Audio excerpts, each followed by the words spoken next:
You want to make a video for your poetry, whether for contests or maybe just for your own personal use, like on your website, but you don't know where to start. Let us look at some of the fundamental things that you are going to need if you want to make a poetry video that really stands out above the rest. Our first topic is going to be talking about lighting, and these are things that you want to consider in order to make sure that the quality of your video is the highest, because the reality is it doesn't really matter what camera you're using, at least right now, because most of them are pretty good if you provide them with enough light. If your budget currently is $0, so you don't have much to work with, that's okay. You can rely on natural light. So basically what you need to do is you need to put a window in front of you that gets a lot of light. So you should not have that light source be behind you. Otherwise, it's going to be very, very hard to see you clearly. One of the disadvantages of natural light is that you don't control it. If it's cloudy, or maybe it takes you a long time to shoot your video, what you're going to end up finding is that the light that you use at the start of your video is different than other parts of your video. Where if a cloud passes, that can also cause some lighting problems. If you're looking then to maybe start investing in some lighting, a common choice to get started is what's called a ring light.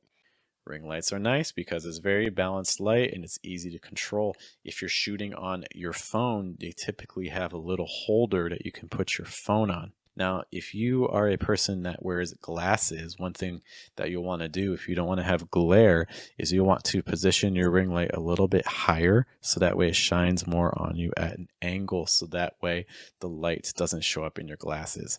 As you get more comfortable with ring lights, that can be honestly enough to hold you for a very long time, but you may be thinking about starting to have more options with lighting as well. There are all kinds of different panels and softboxes that you can do. The nice thing about those is they tend to have a much wider range of color options, including warmer light or colder light, depending on the type of vibe you want your video to have. This all means that you have greater control over what's happening inside of your video.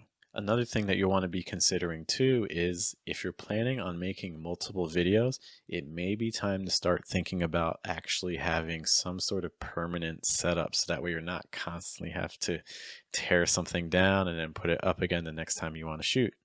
For instance, one thing we've done is that we've put up poles around our studio and then hung lights to these poles, so that way all we need to do is flip a switch and we are ready to start shooting. There are a couple of other additional lights that you may want to be considering, because lighting is really important for establishing the mood that you want to convey. Things like accent lights, like you can see behind me now with the blue lights, the orange lights, and even that little warm like yellow light, can all help convey a sense of depth, especially if they're spaced around you at different layers. So maybe like 1 foot behind you, there's one light, maybe 3 feet behind you, there's another light, and so on and so forth. This can make your room feel a lot bigger.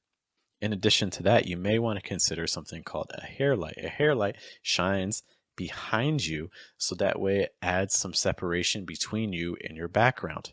Without the hair light, it can be a little bit difficult sometimes to see where you end and where your background begins. Hopefully these tips are enough to get you started the next time you want to shoot your poetry video.